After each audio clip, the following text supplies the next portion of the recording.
There could be 100 people in a room who don't believe in you. But if one of those people is famous actress Kathy Najimy, who calls up RuPaul and tells them to crown you as the next All-Stars winner, baby, that's all that matters.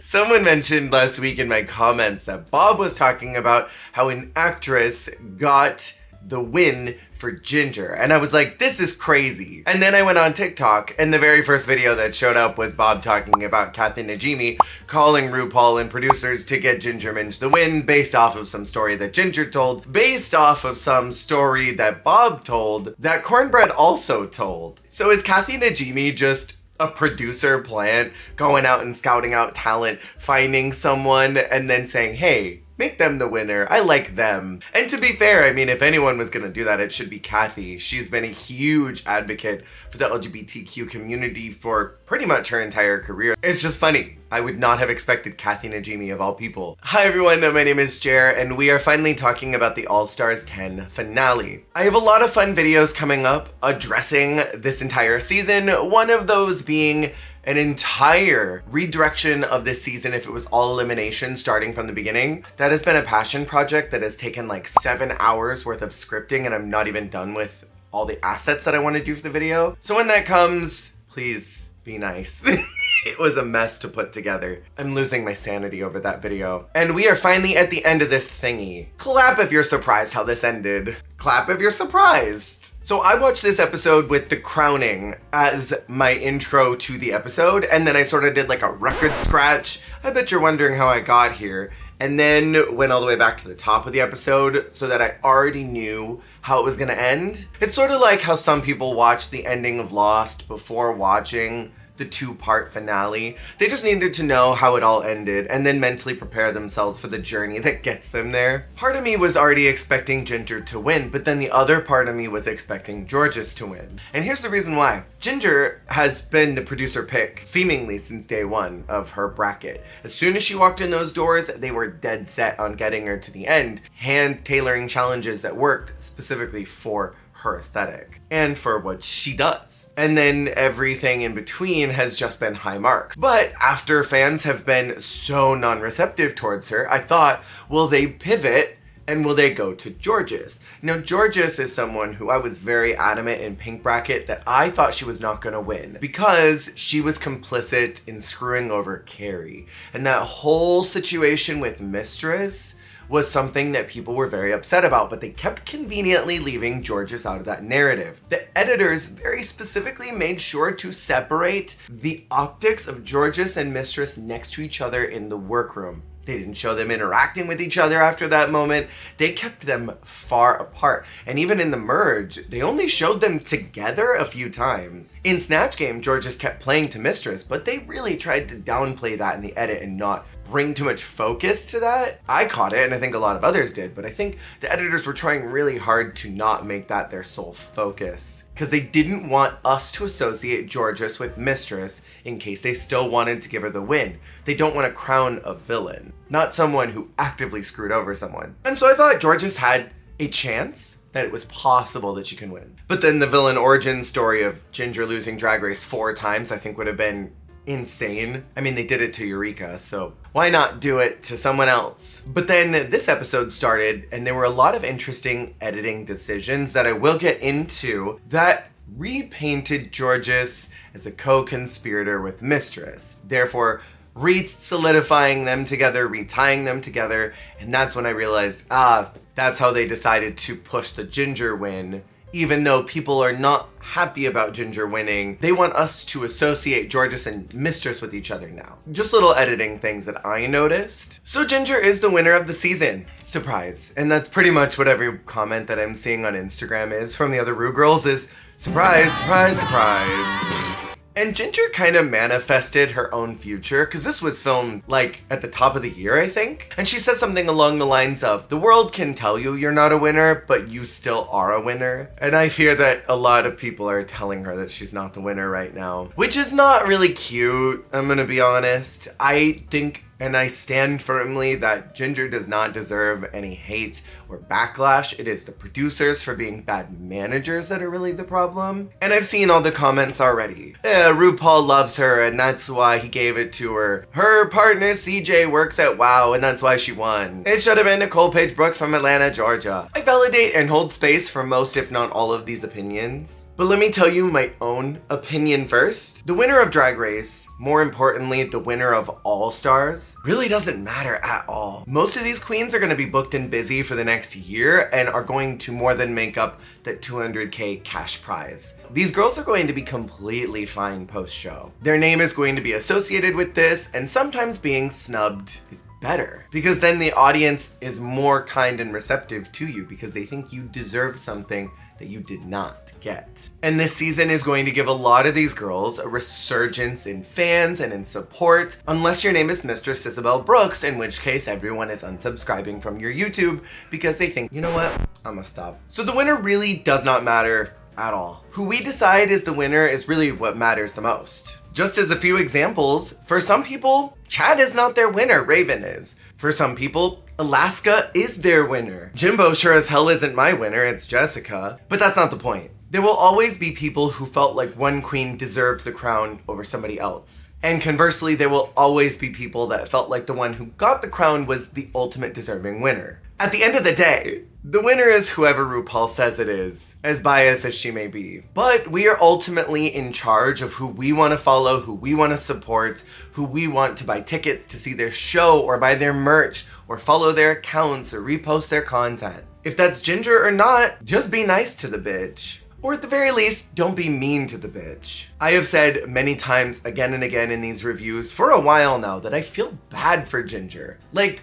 truly feel bad for her. Because no matter what, the producers who did a bad job at managing this season are not going to be the ones getting the vitriol from the fan base. Ginger is going to be. And I don't think she was given a sympathetic winner's edit at all. Queens like Kylie, who came in with low expectations, killed it and exceeded those expectations, do have a sympathetic winner's edit because we weren't expecting her to do well and she did. Shay is a sympathetic winner because we didn't want Cracker to win. Some queens have their hands held all the way to the finale. And it comes across like producers don't think they could win on their own without a little bit of help. And so that makes fans activated and heats them up. I saw this interesting video essay the other day that was talking about how all content these days are either trying to sell you something or are trying to enrage you so that you continue to engage and click in. And those are the two content poles that we're existing in right now. Negative engagement is sadly the rubric that Drag Race has attached itself to, in the same way that people like Mistress are attaching themselves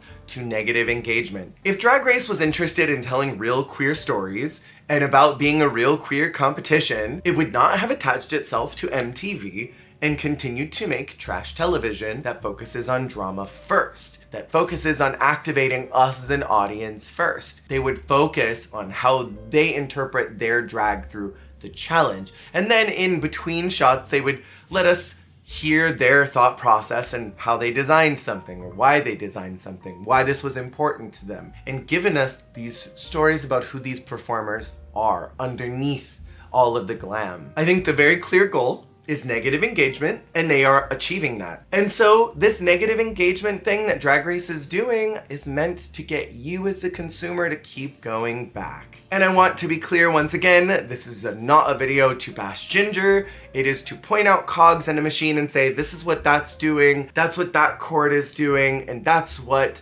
that spring does in this machine. And the ultimate problem with this season is that the producers have done a terrible job at managing it. Orange Bracket started with lots of promise, and the quality that we got in those first 3 weeks degraded over the next 9. Last week, a lot of you were concerned about how Ross was able to vote for Mistress if Ross wasn't even there and Mistress had just walked out. That didn't bother me too much because I'm assuming that he was just on speed dial, even just lingering around the set, ready to cast a vote, or somewhere on the property perhaps. I fully believe in the dossier. There have been guest judges that have specifically said that when they got there, they left for lunch break, and when they came back, their iPads said, these 3 are the top queens and these 3 are the bottom queens. And so they make their critiques stick for whatever that narrative is. Anything that we get to perceive as an audience is a continuation of the narrative. If they knew that Mistress was going to be bottom based on Snatch Game alone, and they knew what was in her runway package, all they had to do was tell Ross at the top of the next production day, hey, Mistress is very likely going home tonight. Do you want to vote for her or do you want to vote for someone else? Ross says, yeah, I think I'll vote for Mistress. She's good TV. So they get out their glittery cardstock, print out Mistress's name on it, put it back in the printer on the other side, and print out Ross on the front, seal it up, and then it's ready. So that when Angeria comes and does her step out, she's got it all and doesn't have to wait any longer. Because there's no way in hell, production-wise and filming-wise, that they're going to do the lip sync. Mistress loses and goes home. They go out to Ross's trailer, somewhere on set, and say, hey doll, so Mistress just left, do you want to vote for her? Art department prints out this long thing. RuPaul is sitting in all of her tape for an hour and a half while everything is getting set up for Angeria to come out. RuPaul is not gonna wait that long. And so I imagine that it happened in the morning, because I do believe that all of this was already in the stars the moment that production day started. I mean, look at Malaysia talking about how when she walked in the workroom on her day of elimination and producers were saying, if you have anything you want to say, today would be the day to do it. Because they already knew the girl was gonna go home. That's all I'm saying. Carrie is the returning all-star this week. I mentioned last week that I think that Carrie was brought here because she's not a dynamic lip syncer, and it would be very easy to eliminate her in round one. Use her as a story device to bolster someone else, and then move along. If they pick someone who is a really good lip syncer, like maybe a Denali, it's possible that she could beat out someone that they didn't want to lose in the first round. And Carrie is also a good device for reminding us that Jorgeous and Mistress were complicit in making sure that she did not go to bracket 2. Because the reality is that Carrie could have been the Cynthia of this bracket, if not for Jorgeous and Mistress screwing her over. And so edit-wise, they use Carrie to remind us that Jorgeous is a punk kid. And then we as an audience are meant to think, oh right, Jorgeous did do that to her. Jorgeous sends her home after saying, well, a girl's gotta do what she's gotta do. That may have been the editing thought process. And again, I would have loved if this person had been Denali, but I think they would have paired her up with Ginger or Bosco and she would have been out in round 1 anyway. I still think that the wild card should have been brought in at Snatch Game and just done both competitive episodes and then the lip sync SmackDown, but that's just me, I just work here. I think no one realistically had a chance to beat out the predicted top 4. And I think we saw that with the random ball choices. Like, I could believe that these balls had 2 different names on them if they showed Bruno picking them up and showing them to camera, that one said Ginger and one said Carrie. I could believe that. But when you show me 2 balls already in the tin and I've not seen the names on both of them, and they're both not moving, and Bruno can see which side the balls are that he put in. You're telling me that both those balls did not have Ginger's name on them? You're telling me that both those balls did not have Lydia's name on them? Because tell me also why everyone whose ball got picked was the person that moved on to the next round. I think that that was a mess. I think we all saw right through what that was. None of us were surprised. At least I think anyone with a logical brain was not surprised. And I think it was very clear that this was an unfair setup for the lip sync SmackDown. Rita Queen was a bit of a wash here as well, in my opinion. It was weird to bring back Social Game as such a loose hinge on this finale because there were no actual stakes in it. I don't think any of them realized how bad it was gonna screw them over, because then producers could realistically say, these people were ranked this way, so this is how we're gonna set up the bracket. Because why did it go 1-8 and then 2 and 7 were down here? They could have realistically set this up however they wanted to. I do think tops and bottoms work, but that also could have been set up that it was 1-8, 2-7, 3-6, 4-5. Like, that could have been the setup so that it was numerical. It could have even been 1, 2, 3, 4, 5, 6, 7, 8. There were so many ways that this could have been set up, and they set it up in a specific way to ensure the ideal outcome. And then making sure that these balls probably had the exact same name on them so that the queen that they wanted to move forward would get the song that they wanted.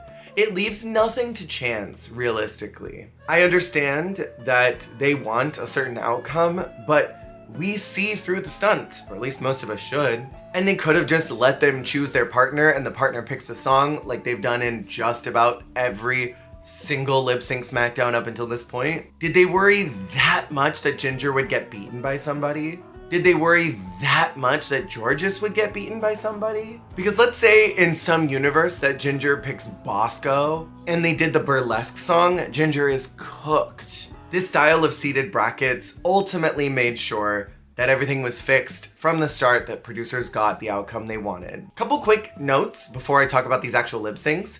I clocked an editing failure near the beginning where they used Daya's bracket 1 confessionals and tried to play it off like it happened here. Oops, they have done it again. Also, Carrie saying she was brought back as a lip sync assassin is the same as saying that Nikki Doll was a lip sync assassin. Pfft, Carrie took out Alyssa because her money gun failed. Lip sync assassin is crazy. Speaking of Rue, Miss Mama looked like a Jiffy Pop popcorn, but as a Christmas tree angel topper. And what was that Ursula wig? Someone in the styling team needs their pay docked for at least the next year for that being the finale look. So shall we perceive and address these lip syncs really quick? I want to say that I miss when these lip syncs used to be an event. I miss the bucking and the tricks and the flips and the craziness and the embodiment of a song. I'm so tired of these lip syncing dresses where something comes off after 15 seconds of musical intro, nothing really happens, and there's no real performance. Like, where are the Latrices that are holding on to their bellies and lip syncing to their baby that makes them feel like a natural woman? Where are the Sorry Not Sorry Brooke lip syncers who are looking at Evie and doing splits and going, I'm not impressed? Where's that? Where are they? Where are they at? None of these really worked out for me because there were not enough things to keep me excited. There weren't enough tricks to get me yesing. I want something inspirational that'll make me remember it afterwards, and I just don't. Ginger is paired up with Carrie first, which was like watching a freight train run over a squirrel. I will say Carrie looked super cute in this suit look, and I loved how the neck piece looked like a tie, but ultimately was the neckline of the dress underneath. And then I loved the little tie detail that was the trim at the bottom of the dress. One of Ginger's hair tendrils was slowly going on a little journey. And for as much help as they gave her this season, I'm surprised that no PA on that set didn't just come up with some got-to-be, give her a little spritz, and then push her back onto stage. Ginger got the totally random, definitely not set up ball with her name on it and picks the song Disease by Lady Gaga. This is a great song, and I'll be rating these based on my own personal entertainment of them. I rated this 3 out of 10 stars. Nothing really exciting happened except for Ginger making some faces. And Carrie, as expected, kind of gave nothing. Lydia and Irene are up next, which made me kind of sad because I think that Irene could have beaten someone like Daya, could have beaten Carrie, but had no real chance against Lydia, Rue's new favorite twink. Plus, Lydia is just such a dynamic performer, and that random ball lands on Lydia and she chooses the song Joyride by Kesha. I could watch Lydia perform for actual hours. She's so interesting to watch. And she knows how to incorporate herself very well into a song. I think Irene was doing a little bit too much, and you could see that on her face. She was doing everything a little too quickly, she seemed panicked, and she seemed like she was really floundering to get through that lip sync, which was a bummer to see. I'm sure it would be technically impossible to get these, but I would love to see TikTok or Blow, even like Blah Blah Blah as lip sync songs. Bitch, that would be everything. For entertainment, I rated this 7 out of 10 stars. I do think that sometimes it is okay to pull back and not do every single stunt in the book, and I wish Irene had just pulled back a little bit. Jorgeous and Aja are next out, and the producer pick to get the song is Jorgeous. She chooses Party Lights by Natalie Cole, which was very reminiscent to me of that one lip sync from season 14. It was her and Jasmine, and they both did the whoa, whoa, whoa. And it was kind of an older song. Something's Got a Hold on Me. That was a good lip sync, and I think Jorgeous kind of thrives in these slightly older songs that she can incorporate a new youthfulness into. Jorgeous was mugged. Down. I love the way that she's been highlighting her nose. It's been so fascinating. They were both fantastic to watch. And in another universe, I think that Aja could have won this lip sync if she kept her nun outfit on and kept doing the fake praising Jesus routine. Like if she had just kept doing this and jumping around, because the energy of the song was conducive to what she was wearing. And I think she started out with that, but then took off this outfit to reveal like a Morning Musume cosplay. And I thought that was a little unnecessary. I wish that the girls would just save their reveals in case they get to the next round. Like, you don't have to pull out every stop. There's something about making the audience want it. And I think there's almost a trick of, if they don't see a reveal, maybe they'll keep you to see what you do. Maybe they're so excited about what could happen that they push you to the next round. Now, do I think that they would have allowed Georges to not win? I don't know. But I think in that style of song, playing it as a religious woman that's having this spiritual moment and is like praising Jesus, I think Rue fucks with that. And I think it would have gone over well with the judges. I wish she had stuck with that route.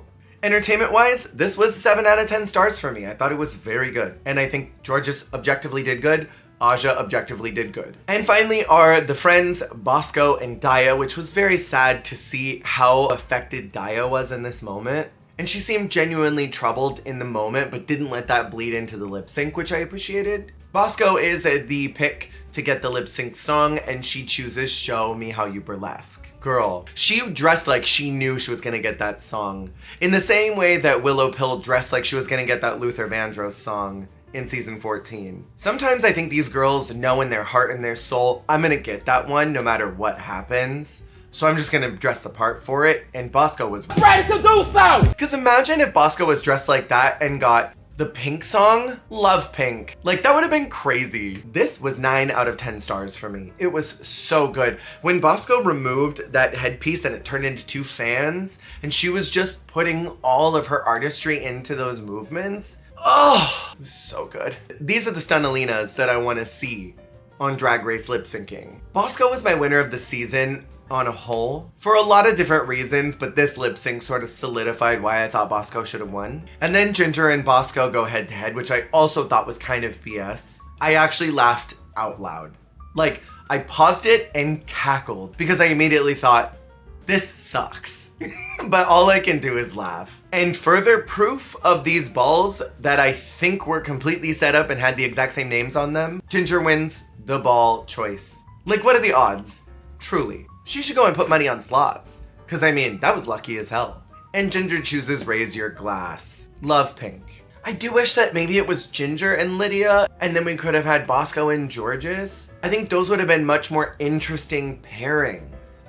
Like, way more interesting pairings. Because imagine Lydia to Raise Your Glass. I think that would have been so fun to watch. And I know that she said she was a Shakira fan, but you would never know that based on how she performed that song. I wasn't moved by either one of these performances. Like, Bosco genuinely had this cracked look on her face like, okay, well, I'm not winning. And I just don't really think she gave it that much. On a scale of 1 to 10, I gave this 2 stars. I was very bored by it. And I'm kind of at this point over and bored the pointing at somebody and then going, oh girl, I can't do that. Maybe I'll just, oop, not gonna jet drop.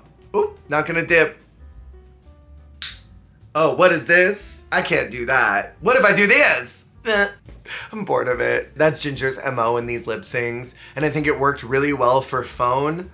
I think it worked okay for Sugar Walls. I don't think it worked for any of these other lip syncs that she did that in. I won't even remember after this season is over that they did Raise Your Glass, in the same way that I cannot remember that they did Domino in UK versus the World. What, Mo and Baga, I think? And then Rue's favorite twinks go head to head, Georges and Lydia. And they even used Georges saying that they were mommy's favorites, which I thought was a little more fourth wall breaking than even I cared for. Like, the editors love to remind us, and they did this a lot in season 14, that RuPaul has a strange obsession with Georges that even the girls don't understand. And they made sure to show us that again and again in season 14, where people like Bosco would say that Georges was only around so that Ru could suck the life out of her. And then other girls saying that they didn't get why Georges was getting praised. I feel like they did that in All Stars 9 as well, and they did it again here. The editors are leaving these nuggets in that I don't think they feature Georges that heavily.